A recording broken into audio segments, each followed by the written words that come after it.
आपुले आरतीचे अंजन, शुद्ध सत्वाचे पत्रदान, बुद्धिबोधे केले लेखन, वर्णाक्षरी अक्षर.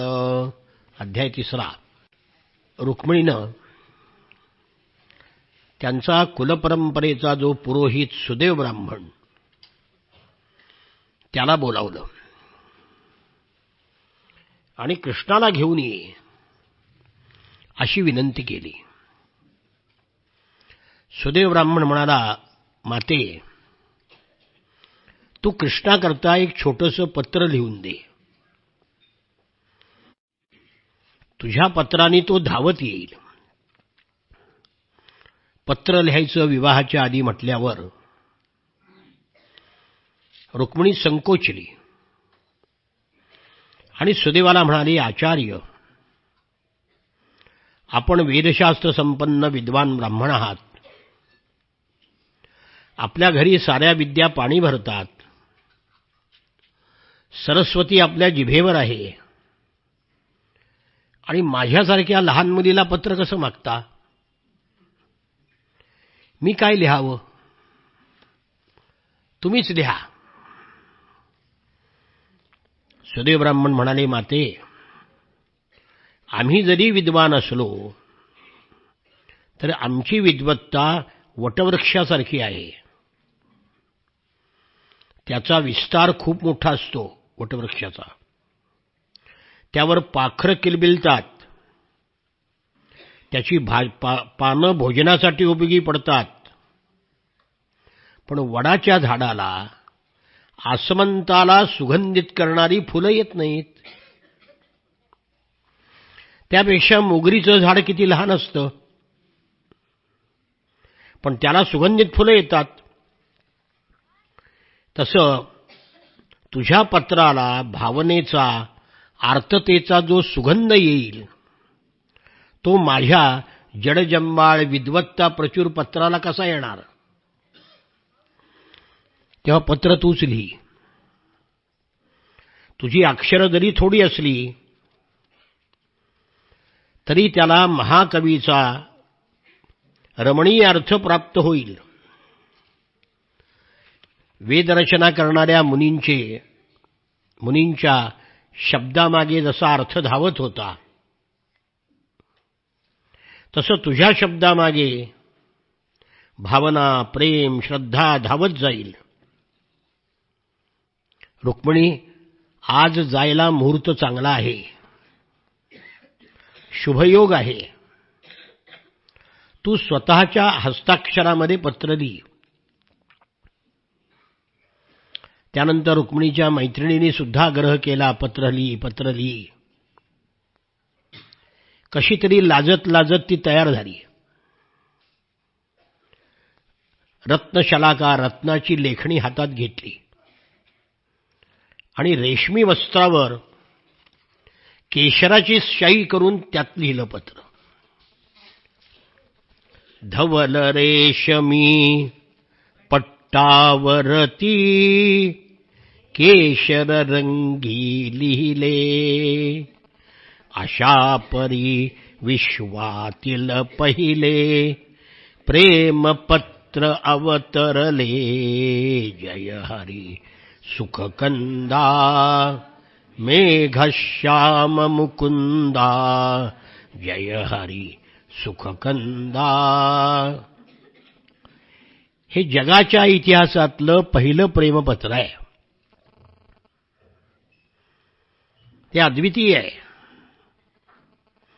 त्यातली अक्षरं म्हणजे भावभक्तीमध्ये भिजून साकार झालेले रुक्मिणीच्या हृदयाचे जणू स्पंदच होते. प्रेम आणि भक्ती याचा अपूर्व संगम त्या शब्दामध्ये झाला होता. ती पत्रिका लिहून पूर्ण केली. आपली मुद्रा त्यावर उमटवली आणि सुदेवाच्या स्वाधीन केलं. त्या प्रेमपत्रामध्ये 7 श्लोक होते.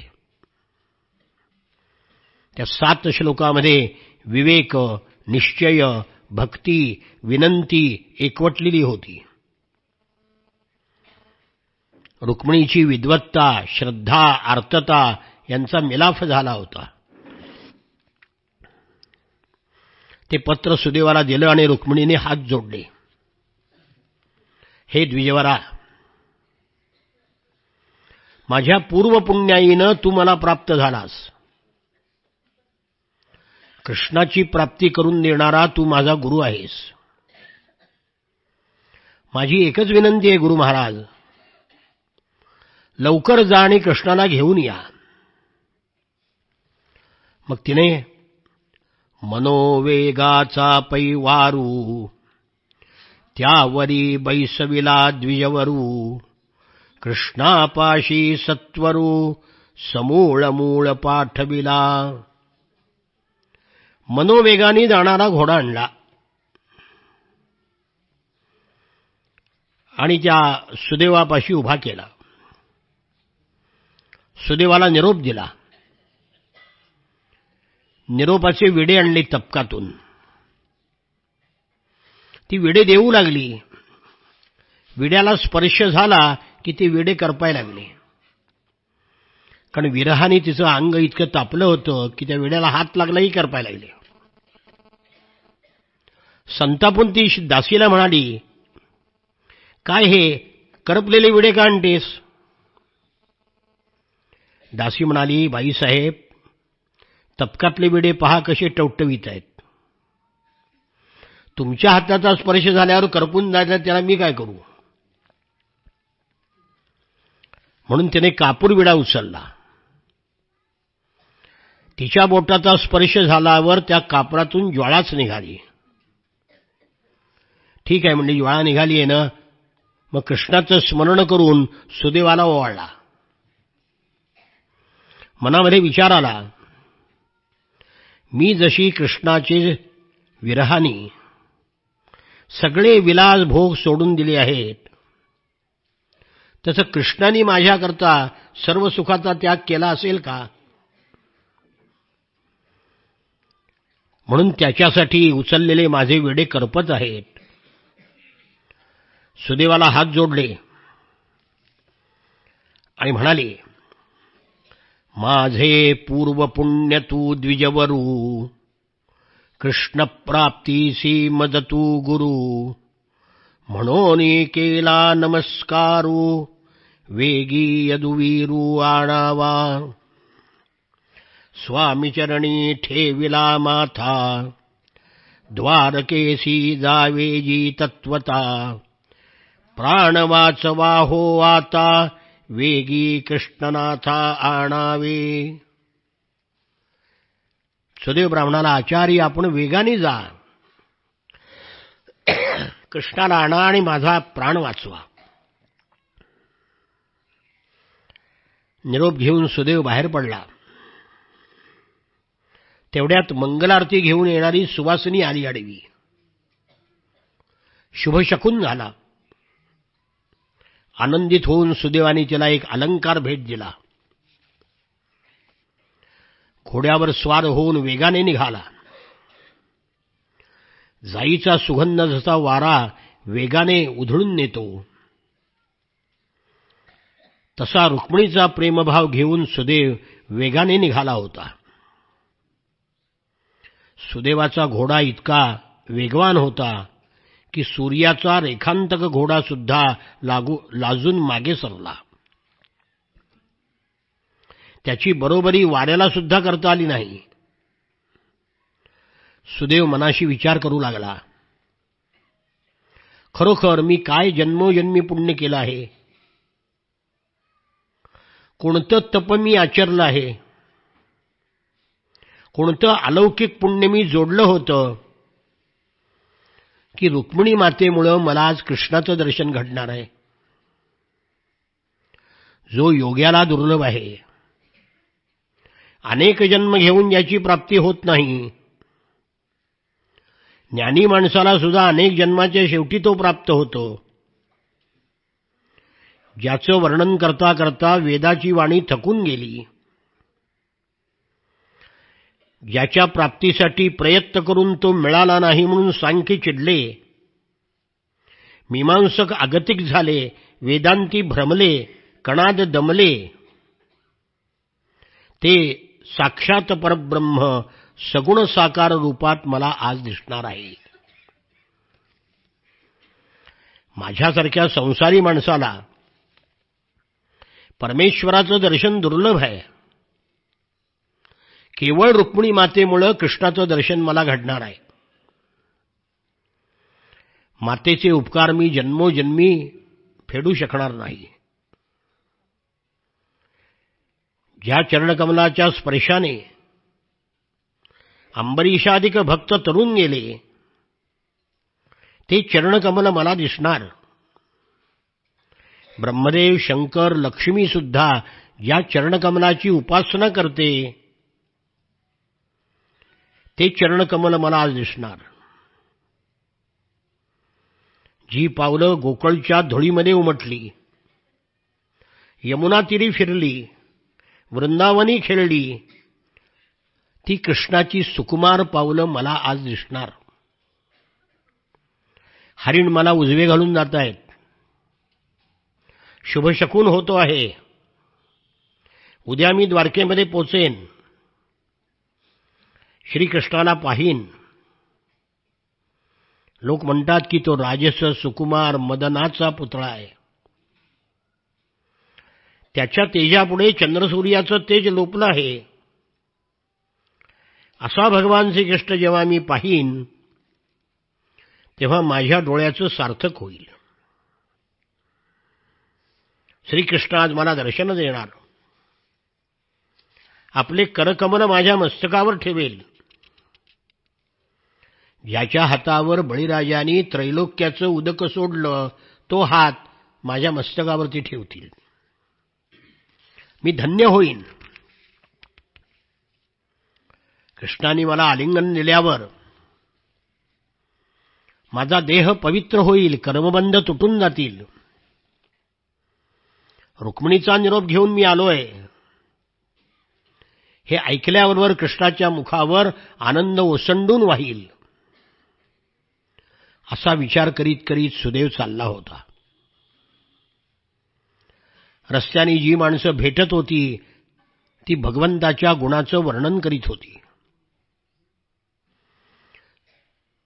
द्वारकेमध्ये सुखानंद उचंबळत होता. प्रवास करीत करीत द्वारकेच्या जवळ पोहोचला. द्वारकेच्या बाहेर बलरामदादांनी एक पाणपोई बांधलेली होती. ती चंद्रकांत म्हणायची बांधली होती. त्यामुळे रात्री चंद्रकिरण पडली की आपोआप ती पाझरत होती. पाणी भरायचं कारणच नाही. अष्टभोग तिथे प्राप्त होत होते. त्रैलोक्यातील वंदनीय असणाऱ्या सुवर्णनगरीचं तेज सूर्याला फिकं पाडत होतं. आकाशातील साऱ्या तारका एकदम उजळाव्यात अशी ती द्वारका उजळून दिसत होती. द्वारका दुरून दिसली. घोड्यावरून सुदेव खाली उतरला आणि त्या मुक्तिनगरीला साष्टांग दंडवत घातला.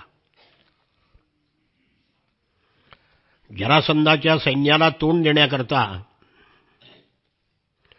पश्चिम समुद्र तटावर द्वारका वसवली होती. समुद्रात ती 12 योजनं होती आणि बाहेर 18 योजनं होती. एका बाजूनी रैवतक पर्वत, दुसऱ्या बाजूनी सागर, अशी नैसर्गिक तटबंदी होती. राजधानी सुरक्षित असली पाहिजे. राजधानी कशी नसावी? दिल्ली. शत्रूच्या माराच्या टाप्यात आहे ती. राजधानी दिल्ली असणं हे मूर्खपणाच आहे. सावरकरांनी लिहिलं होतं, उज्जैनी राजधानी करा. उज्जैनी देशाच्या मध्यभागी आहे. तिथपर्यंत पाकिस्तानचा मारा येऊ शकत नाही. दिल्ली काय लागूनच आहे पाकिस्तानला.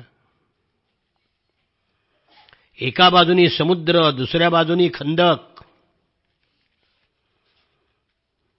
वरुणदेवतेचा पलंग असावा असा खंदक होता. भोवतालचा समुद्र विस्तृत आणि भयानक होता. त्यामध्ये हळुवार लाटांचं नृत्य सुरू होत होतं. सुसरी, मगरी, नाना प्रकारचे मासे, जलचर त्यामध्ये विहार करत होते. त्या समुद्रामध्ये होड्या, जहाजं, तारवे, तराफे. समुद्रातून आपल्या भारताची जहाजं अमेरिकेपर्यंत जात होती. अमेरिकेचा शोध कोलंबसांनी लावलेला नाही. त्याच्यापूर्वी आपली शेकडो जहाजं तिकडे गेलेली आहेत. वास्को द गामाने वर्णन केले की आफ्रिकेला वळसा घालून जेव्हा मी निघालो तेव्हा भारताचं एक मोठं जहाज मला दिसलं. त्यांनी वर्णन करून ठेवले.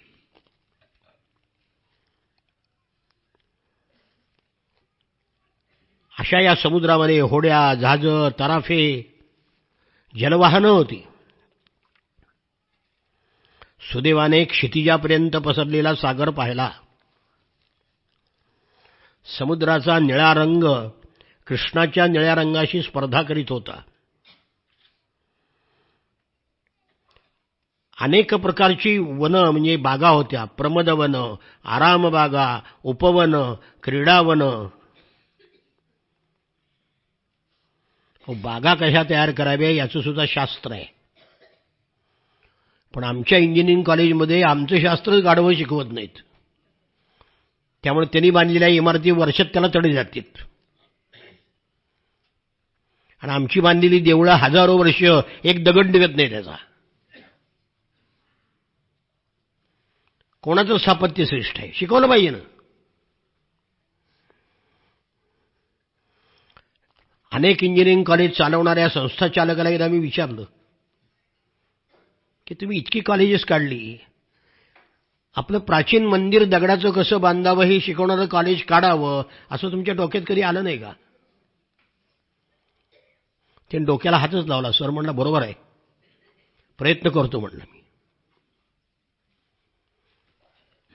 द्वारकेमध्ये पूर्वेला सुधावन होतं, आग्नेय दिशेला विलासवन होतं, दक्षिण दिशेला राजवन होतं, नैऋत्येला क्रीडावन होतं, वायव्येला कंदर्पवन होतं, पश्चिमेला लक्ष्मीवन होतं आणि उत्तरेला अफाट असं वसंतवन होतं. ईशान्येला शृंगारवन होतं. 8 दिशेला 8 बागा होत्या. शिवाय नगरामध्ये शेकडो बागा होत्या. सर्व प्रकारची असंख्य वृक्ष होते. ऋतुराज वसंत 12 महिने तिथे विलसत होता. खूप वर्णन आहे या पुस्तकामध्ये. हे सगळं सांगायला आपल्याला महिनाभर आपल्याला रुक्मिणी स्वयंवरच सांगावं लागेल. द्वारकेचं भरपूर वर्णन केलंय मी. अनेक रुक्मिणी स्वयंवरातून आणून ते वर्णन या ठिकाणी केलेलं आहे. अशा या उद्यानामध्ये गंधर्व कन्या येत होत्या, क्रीडा करीत होत्या. द्वारकेच्या बाहेर भाताची, गव्हाची, उसाची शेतं क्षितिजापर्यंत पसरली होती. पश्चिम दिशेला समुद्र होता. त्या समुद्राचं नाव होतं भास्वत. त्याला आपण मूर्खासारखं अरबी समुद्र, अरबाच्या बापाचा आहे का समुद्र तो? अरे समुद्र आपला आणि त्याला अरबी समुद्र काय म्हणताय मूर्खासारखं? तिथं सिंधू नदी मिळते म्हणून त्याला सिंधू सागर म्हणतात. आणि कलकत्त्याजवळ गंगा नदी मिळते म्हणून त्याला गंगासागर म्हणतात. गंगासागर अजून म्हणतात लोक, पण सिंधू सागर काही म्हणत नाहीयेत. इथे कुबेरानी 9 भांडारं पाठवली होती. नगरी अतिशय भरभराटलेली होती. भोवताली चंद्रकांतमण्याचा कोट होता. द्वारकेची नगररचना ही खरोखर अवर्णनीय होती. समुद्रामध्ये उभा केलेली ही नगरी होती. त्याचा वास्तुविशारद नगररचनाकार होता विश्वकर्मा. ही नगरी निर्माण करताना त्यांनी आपलं सगळं सौंदर्य सगळं कौशल्य पणाला लावलं होतं. घराची रचना शिल्पशास्त्राप्रमाणे होती. प्रत्येक घरामध्ये 16 खोल्या होत्या. 1 BHK नाही. भिकार आहे सगळं आपलं. बघा घर कसं. पूर्वेला स्नानगृह, आग्नेयेला स्वयंपाकघर, दक्षिणेला शयनगृह, नैऋत्येला शस्त्रागार, पश्चिमेला भोजनगृह, वायव्येला अन्नधान्य कोठार, ईशान्येला देवघर, उत्तरेला भांडार, पूर्वेला श्रीगृह, वायव्येला पशुचे गोठे, शिवाय होमशाळा, स्वच्छतागृह, विद्याभ्यास मंदिर, अशा प्रकारच्या 16 खोल्या प्रत्येक घराला होत्या. वैभव कसं होतं आपल्या देशाचं. अहो, इंग्रजांनी मुसलमानांनी चोऱ्या करून 1000 वर्ष अजून शिल्लक आहे. अजून भारताचं सगळं सोनं एकत्र केलं तर जग विकत घेता येईल अजून सुद्धा. त्या काळी किती होतं. प्रत्येक घरापुढे अंगण होतं. कल्पवृक्ष कल्पलता होत्या. अनेक प्रकारची झाडं होती. उंच माड्या होते, गोपुरं होती, शिखरं सोन्याची होती, राजमार्ग मोठे होते, चौक होते. आप्पाने आमच्या वर्णन केलंय कृष्णकथामृतामध्ये. अखंड यौवनात असलेल्या सुरयुवतीप्रमाणे ती नगरी होती. प्रियेच्या करपाशी पती शोभावेत तसे लताकुंजामध्ये प्रासाद शोभत होते. लताकुंज इतके दाट होते की सूर्यकिरण त्यातून थंड होऊन जात होती. सगळ्या नगरीची रचना नियमबद्ध होती. जमिनीमध्ये गाडलेली जी शहरं सापडली मोहेंजोदारो, ती इंग्रजाच्या काळात झालं नाही. त्या गाढवांनी सांगितलं ही अनार्यांची द्रविडाची संस्कृती आहे म्हणून. अरे ती आपलीच संस्कृती. द्रविड आणि आर्य कुठला भेद झालाय. मूर्खाचा बाजार. 150 वर्ष खोटा इतिहास शाळेतून शिकवला जातोय आजही. मास्तरने खोटा शिकायचा आणि पोराला खोटा शिकवायचा. आदर्श नगररचना आहे मोहेंजोदारोची. बाजारपेठा गजबजलेल्या होत्या. 2 अक्षराचं नाणं होतं. नाथ म्हणतात जैसे देणे तैसे घेणे. बस जेवढा पैसा देईल तेवढा माल मिळणार, कमी जास्त नाही. आता पैसा किती दिला तरी माल. एकदा वर्णन केलं दुसऱ्या महायुद्धाच्या वेळेला इतकी चलनवाढ झाली की एका अर्थशास्त्रज्ञांनी वर्णन केलं पूर्वी आम्ही खिशातून पैसे नेत होतो आणि पिशव्यातून माल आणत होतो. आता पिशव्यातून पैसे नेतो आणि खिशातून माल आणतो. ती अवस्था लांब नाही अजून. सुदेव ब्राह्मणांनी प्रवेशद्वारातून आत प्रवेश केला. गणेश मूर्ती दिसली, त्याला नमस्कार केला. रस्त्यातून निघाला. तिथे फळबाजार, फुलबाजार, सोन्या चांदीचे रत्नाचे बाजार, विजयनगरच्या रत्नाच्या बाजाराचा वर्णन परदेशी प्रवाशांनी लिहून ठेवले. शेरांनी मोती विकले जात होते असं लिहिले परकीयांनी. पण आमचा इतिहास आम्हाला माहीतच नाही ना. शिक्षण संपल्यावर जेव्हा अभ्यास करायला लागलो मी तेव्हा असं कळलं की आपण शिक्षणात कॉलेजमध्ये शिकलो सगळं खोटं आहे. मूर्खांनी लिहिलेलं आहे सगळं. आणि नवीन नवीन ग्रंथ जेव्हा सारखे वाचन यायला लागले तेव्हा कळायला लागले की आमच्या इतकी मूर्ख माणसं जगात कोणी नाहीत. आमचं वैभव, आमची शास्त्र याची आम्ही उपेक्षा केली. ती शिकायला पाहिजे होतं ना. आमचा रुक्मिणीचा मंडप कोणी बांधलाय? कुठल्या इंजिनियरनी आर्किटेक्टनी बांधलेला नाही. चौथी शिकलेल्या ज्ञानोबा साळुंखे नावाच्या एका गौंडेने बांधलाय. चौथी शिकलेल्या. तनपुरे महाराजांचा मंडप, आमच्या रुक्मिणीचा मंडप. आज इंजिनियर झालेल्या पोराला काय येते का? ओळंब्यात साधी भिंत बांधता येत नाही. कारण आमचीच शास्त्र, आमचीच कला आम्ही विसरलो. नगराची रचना पाहता पाहता सुदैव ब्राह्मण रस्त्याने जात होता. घरोघर कामधेनू दुभत होत्या. कल्पतरू फळत होते. सगळीकडे भगवंताच्या नामाचा जय जयकार चालू होता. नामस्मरणाशिवाय दुसरं काही ऐकू येत नव्हतं. सर्वांच्या हृदयामध्ये भक्ती उचंबळत होती. श्रीकृष्णाच्या नामा वाचून दुसरं काही ऐकू येत नव्हतं.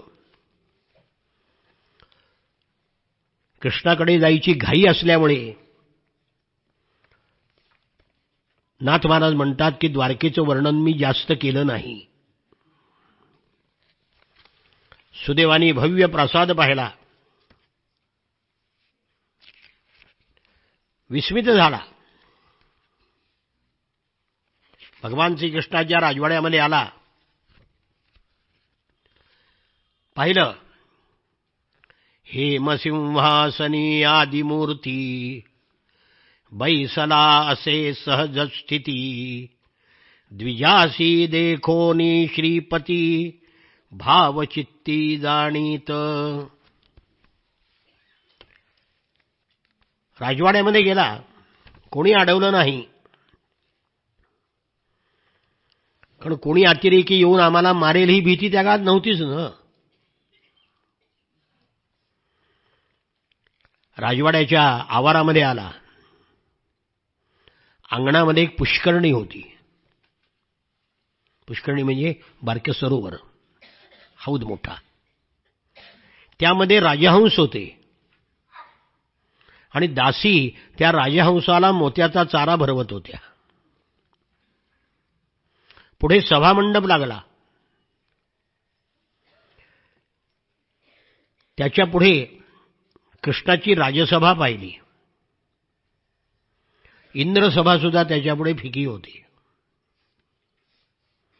त्या राजसभेमध्ये वाऱ्यासारखे वार्ताहर होते, बृहस्पतीसारखे सेवक होते, चंद्रासारखा भंडारी होता, ऋतुपती वसंत माळी होता, वरुण पाणी भरणारा होता, ब्रह्मदेव चौरी धरणारा होता, सूर्यानी मशाल धरली होती, बृहस्पती पुराण सांगत होते आणि शिकवत होते. अशी सभा होती.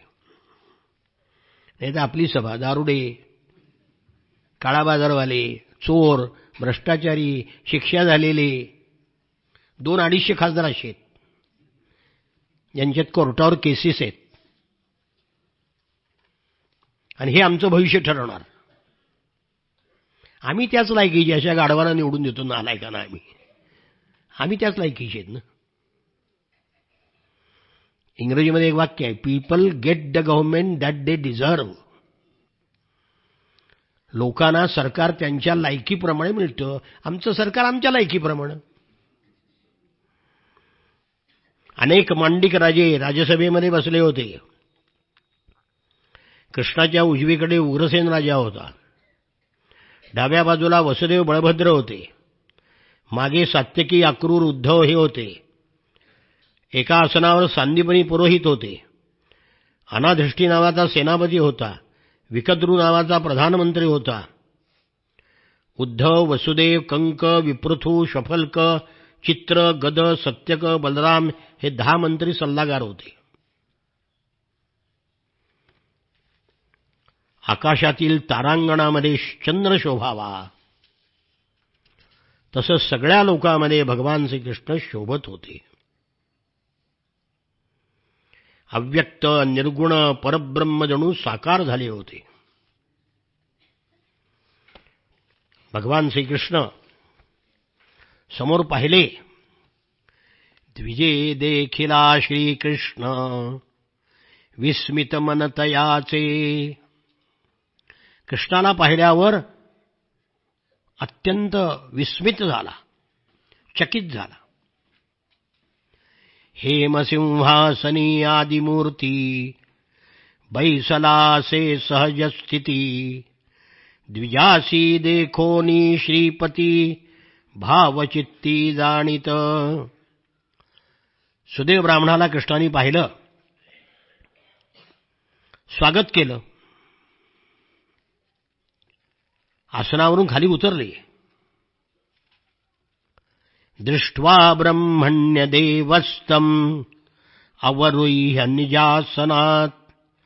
उपवेशार्हयांचक्रे यथात्मानं दिवौकसः. ब्राह्मणाला देव मानणाऱ्या कृष्णाने त्याला पाहिल्याबरोबर सिंहासनाच्या खाली आले. त्याला आपल्या आसनावर बसवलं. देव कृष्णाची पूजा करतात तशी कृष्णाने सुदेवाची पूजा केली. सिंहासनाखालती उडी घालून दोन्ही हात जोडी. नमन साष्टांग परवडी पूजी आवडी द्विजाते. अमर करीती कृष्ण पूजा तैशिया परी पूजी द्विजा.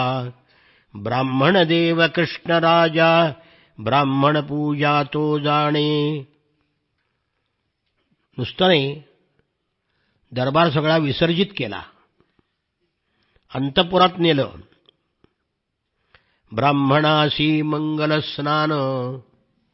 अतिथीचं स्वागत कसं करावं याचा आदर्श आहे हा. त्याला मंगल स्नान घातलं, पितांबर दिला, फुलं चंदन दिले, जवळ बसून जेवायला घातलं. तं भुक्तवंतं विश्रांतं उपगम्य सतांगतिः. पाणिनाभिमृशन् पादा वव्यग्रस्तमपृच्छत. भोजन केल्यानंतर विश्रांती घेतल्यावर मग भगवान श्रीकृष्ण त्यांच्या जवळ गेले. आपल्या हाताने त्याचे पाय रगडू लागले आणि मग विचारलं की आपण या ठिकाणी आलात, इतकं स्वागत केल्यानंतर मग विचारलंय, नाही तर द्वारातूनच नाही ना, दरवाजातून. कोण पाहिजे? घरी नाही आहेत, आत या बी भानगडच नाही. भगवंतानी त्याला विचारलं, कच्चिद्विजवर श्रेष्ठ धर्मस्थे वृद्ध संमतः. वर्तते नातिकृच्छ्रेण संतुष्ट मनसः सदा. हे ब्राह्मणा, वृद्धांना संमत असलेला धर्म पालन करण्यामध्ये तुम्हाला काही अडचण होत नाही ना? तुम्ही संतुष्ट आहात ना? धर्माचं पालन करताना काही अडचण नाही ना? ज्याची इच्छा संपली, वृत्ती संतुष्ट झाली, त्याची सगळी कर्म सफळ होतात. यत्ना वाचून मिळेल यावर जर ब्राह्मण संतुष्ट राहील, भगवंतांनी ब्राह्मणाला सांगितले, संतुष्टो यर्हि वर्तेत ब्राह्मणो येन केनचित्. अहीयमान स्वाद्धर्मात् सह्यस्याखिल कामधुक्. जे मिळेल त्याच्यावर जर ब्राह्मण संतुष्ट राहिला, आपल्या धर्मापासून भ्रष्ट न होता जर त्यांनी पालन केलं, तर धर्म त्याची सगळी इच्छा पूर्ण करेल. म्हणजे ब्राह्मणांनी आपला धर्म पाळला पाहिजे एक, आणि मिळेल त्यात संतुष्ट असलं पाहिजे. तर त्याला धर्म कामधेनूप्रमाणे सगळ्या इच्छा पूर्ण करेल.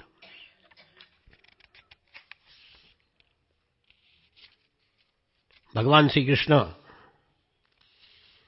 त्याला खुशाली विचारत होते, ब्राह्मणा, इंद्राची संपत्ती जरी प्राप्त झाली आणि अंतःकरणामध्ये तृप्ती नाही, तो सदैव दुःखी असतो.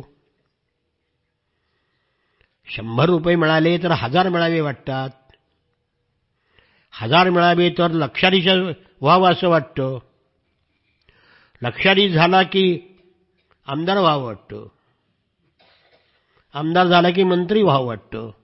हे संपतच नाही ना. सगळं मिळालं तर मग नहुष राजा झाला ना, इंद्रपदाची अपेक्षा धरली, तेही मिळालं, संतुष्ट झाला का? इंद्राणीची इच्छा केली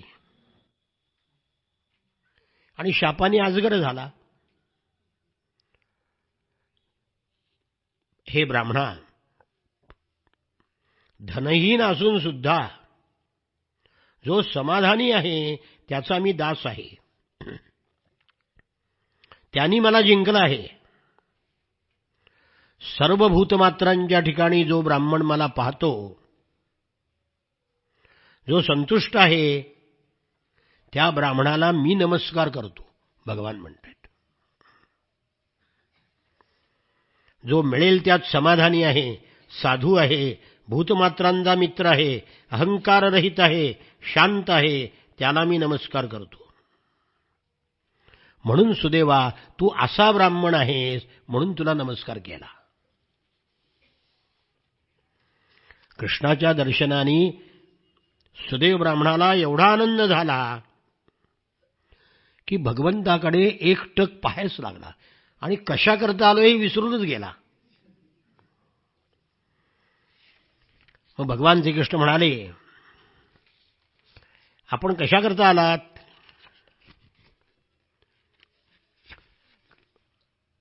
कच्चिद्व कुशलम ब्रह्म राजतो यस्य हि प्रजाः सुखम वसंति विषये पाल्यमाना समे प्रियाः. हे ब्राह्मणा, सगळं खुशाल आहे ना? ज्या देशातून तुम्ही आलात त्या देशाचा राजा धर्माने राज्य करतो ना. ज्या इच्छेनं तुम्ही दुर्गम मार्ग आक्रमून आलात, ते कशासाठी आलात हे गुप्त नसेल तर सांगावं. अशा प्रकारे परमेश्वर श्रीकृष्णाने ब्राह्मणाला प्रश्न विचारला. ऐकोनी कृष्णमुखीची गोष्टी द्विजे बांधिली शकुन गाठी हर्ष ओसंडला पोटी आनंद सृष्टी न समाये. भगवंतानी असं विचारल्यावर तो म्हणाला, देवा, मी तुझ्याकडे जो आलोय ना त्याचं कारण आहे. म्हणे वैदर्भ देशींचा राजा भीमक जैसा वैराग्या माझी विवेक भागवत धर्मी अतिधार्मिक शुद्ध सात्विक सत्वाचा. मी विदर्भ देशाहून आलो. विदर्भ देशाचा राजा भीष्मक हा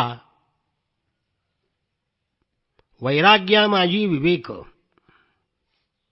वैराग्य संपन्न आहे पण विवेकी आहे. पुष्कळ वेळा माणसं विरागी असतात पण संतापी असतात. वैराग्यामध्ये विवेक असावा तसा राजा हा अतिशय धार्मिक सात्विक आहे. सत्वाथिला म्हणजे सात्विक.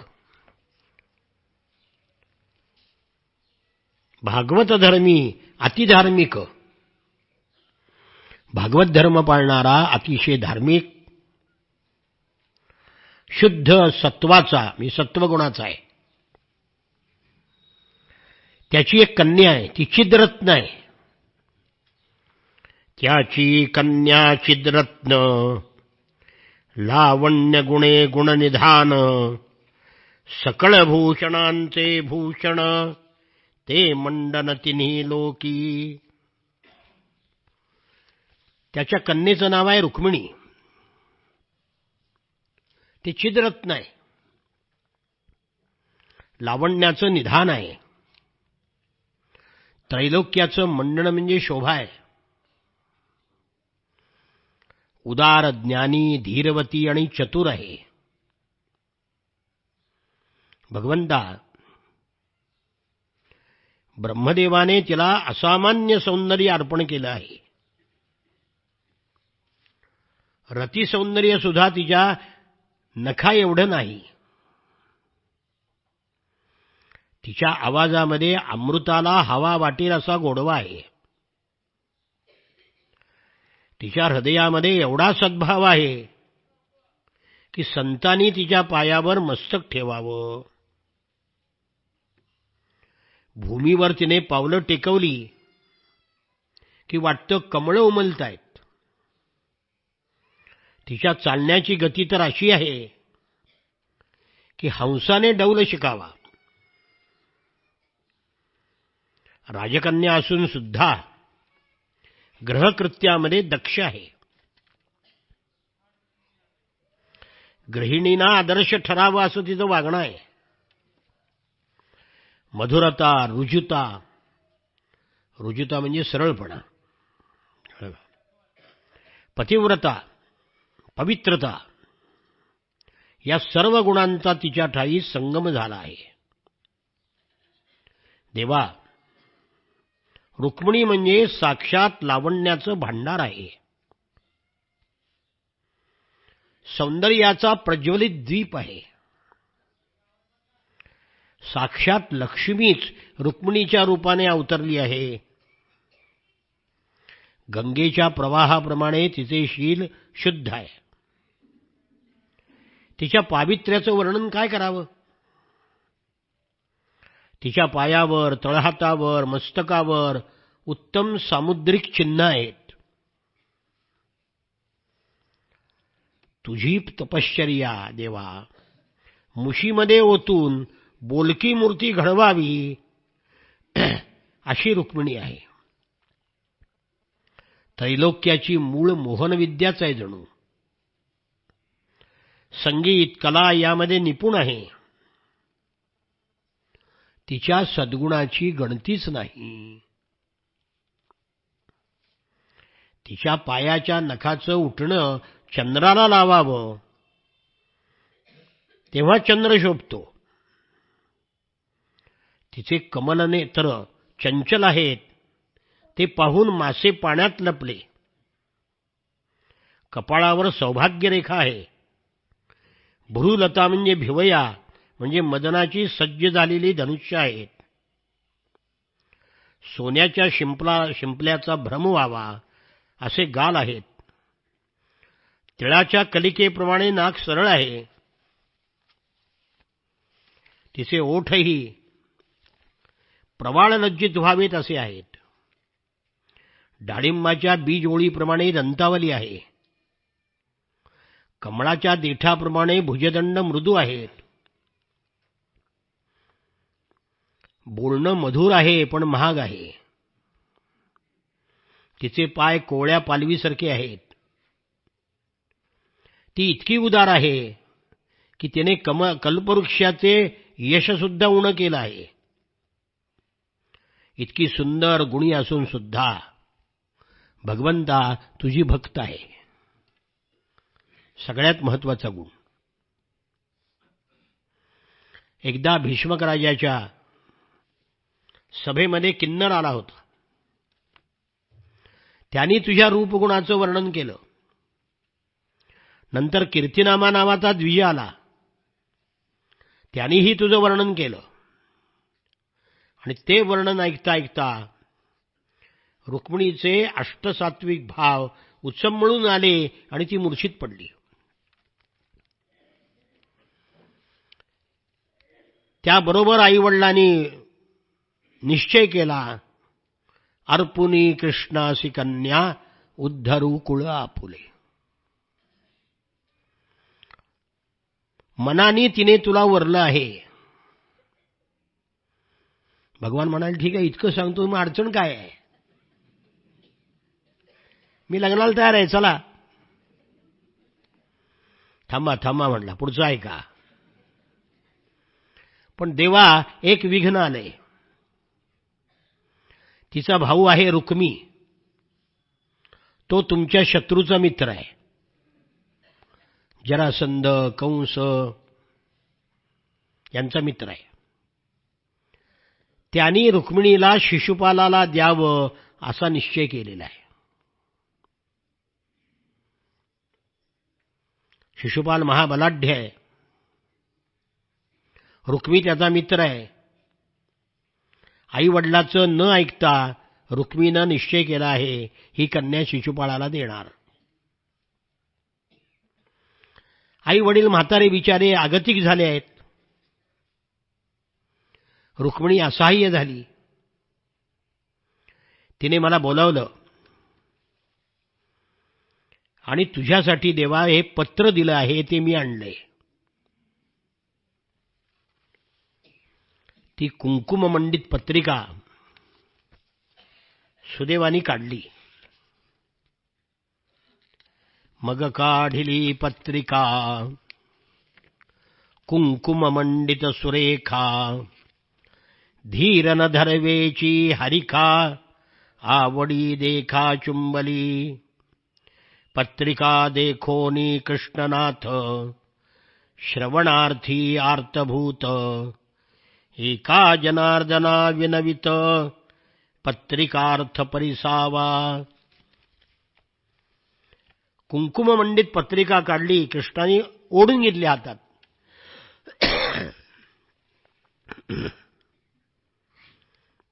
गोल टपेरे सुंदर अक्षर. श्रीकृष्णाचा पाहायला लागला. खरं सुंदर स्त्रीचं अक्षर सुंदर असतंच असं नाही, बहुतेक वेळा घाणेरडं असतं. पण रुक्मिणीचं अक्षर गोल टपोरे सुंदर अक्षर मोत्याप्रमाणे होतं. रुक्मिणीचे मधुर भाव त्या पत्रिकेमध्ये गुंफले होते. निग्रह आणि माधुर्य याचा संगम झाला होता. नवविधा भक्तीतील चौथी भक्ती म्हणजे पादसेवन, या भक्तीनं भरलेली ती पत्रिका होती. ओम नमो जी यदुवीरा, अध्याय 4. तू निर्विकारणो वरा, मज न्यावे निज मंदिरा. क्रोधादी असुरा दमुनी. हे यदुवीरा, तू निर्विकार आहे. तुला कोणताही राग, लोभ, द्वेष, मद, मत्सर कोणतेही विकार तुझ्यापाशी नाहीत. म्हणून आडवे आलेले क्रोध वगैरे जे असुर आहेत, रुक्मी, शिशुपाल, जरासंध, यांचं दमन करून मला घेऊन चल. म्हणून नाथ म्हणतात, ऐका भीमकीची व्युत्पत्ती, पत्रिका लिहिली चौथे भक्ती. वाचिताची भक्तपती, सहज स्थिती धाविन्नला. ऐका भीमकीची व्युत्पत्ती म्हणजे विद्वत्ता. विद्वान ब्राह्मणाला काय म्हणतात? व्युत्पन्न ब्राह्मण आहे. व्युत्पन्न म्हणजे विद्वान. पत्रिका लिहिली चौथे भक्ती. चौथी भक्ती कोणती? श्रवणम, कीर्तनम, विष्णोः स्मरणम, पादसेवनम, पायाची सेवा, ही चौथी भक्ती आहे.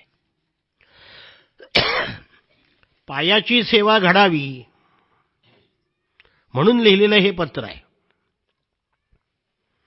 ते पाहिलं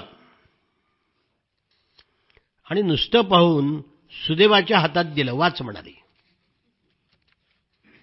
आपलं प्रेमपत्र दुसऱ्याला वाचायला कोणी देतं का?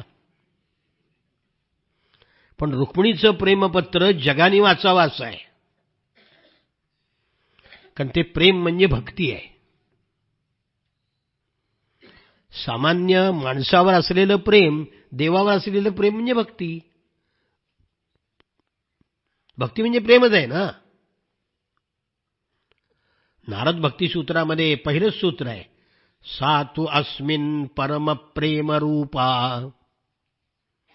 भक्ती म्हणजे परम प्रेम. ती पत्रिका घेतली आणि सुदैव वाचायला लागला.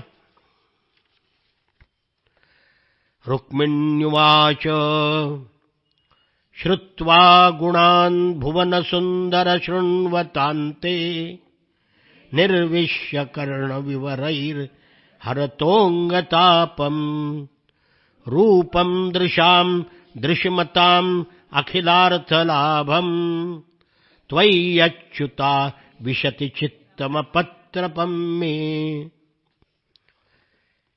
भुवन सुंदर, सर्व जगामध्ये सुंदर असलेल्या, श्रुत्वा गुणान, तुझे गुण ऐकून, कर्णविवरातून, कर्णविवरैही, आत प्रविष्ट झाले. तुझे गुण ऐकून कानातून आत गेले. आणि काय झालं? हरतोंगतापम, शरीराचे सगळे ताप नाहीसे झाले. रूपम दृशाम दृश्यमतार्थ अखिलार्थ लाभम, अखिलार्थ, सर्व पुरुषार्थांचा लाभ. रूपम दृशान, तुझं रूप पाहिल्यावर सर्व अर्थाचा लाभ होतो. आणि काय होतं? त्वयी अच्युता आविशती चित्तम अत्रपम मे. संस्कृतमध्ये काय आहे? फोडून वाचायला यावं लागतं. रूपम दृशाम दृश्यमताम अखिलार्थलाभम त्वयी अच्युत आविशती चित्तम अत्रपम मे. त्याला संस्कृतचा मास्तर जो व्हावं लागतं वाचायला, बाकी कुणाला यायचं नाही. ती फोडून वाचायला सर्व पुरुषार्थांचा लाभ होतो. अत्रपम म्हणजे निर्लज्ज. म्हणून निर्लज्ज होऊन माझं चित्त तुझ्या ठाई प्रवेश करत आहे. आमच्या आप्पांनी फार सुंदर अनुवाद केलाय. ऐकोनिया भुवन सुंदर सद्गुणाते कानी शिरून हरिती सकल श्रमाते सौंदर्य जे बघुनी सार्थकलो जनासी माझे जडे हृदयनाथ भवत्पदासी. हे त्रैलोक्य सुंदरा, उगीच प्रेम केलेलं नाही. रिक्षावाल्यावर, गाडीवाल्यावर आमच्या पोरी पळून जातात. अरे काय बघून पळून गेलं मला कळतच नाही. अरे प्रेम करावं, पण जगाने हेवा करावा तुमचा. अशा पुरुषोत्तमावर प्रेम केला पाहिजे. भगवान कसे आहेत? भुवन सुंदर, त्रैलोक्यामध्ये सगळ्यात सुंदर आहेत. भगवंताच्या रूपाकडे बघून सगळे, स्त्रिया काय, पुरुष सुद्धा मोहित झाले. रूप पाहता लोचनी सुख झाले हो साजणी. ज्ञानेश्वर महाराज म्हणतात, देवा तुझं रूप पाहिलं आणि सुखाचा सुकाळ झाला.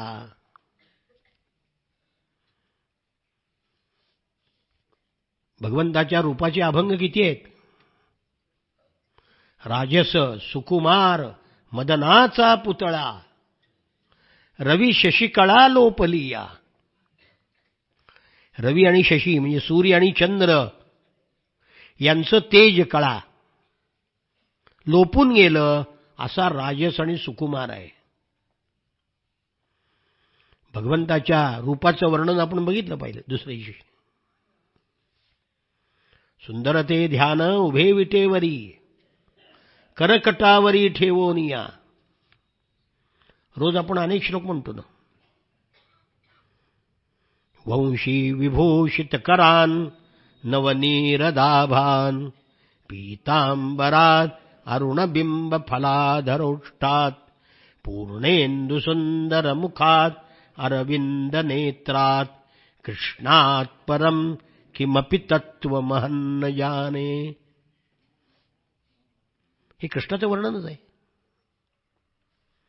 पांडुरंगाचं वर्णन रूपाच्या अभंगामध्ये आपल्या संतांनी जे केले ना त्याला मराठी वाङ्मयामध्ये तोड नाही. म्हणून शुत्वा गुणान भुवन सुंदर. भगवंतात या जगामध्ये सगळ्यात सुंदर पुरुष तू आहेस. तुझे गुण ऐकले नाहीतर गोरा गोमटा आणि कपाळ करंटा करायचं आहे काय. श्रुत्वा गुणान. भगवंताचे 6 गुण आहेत.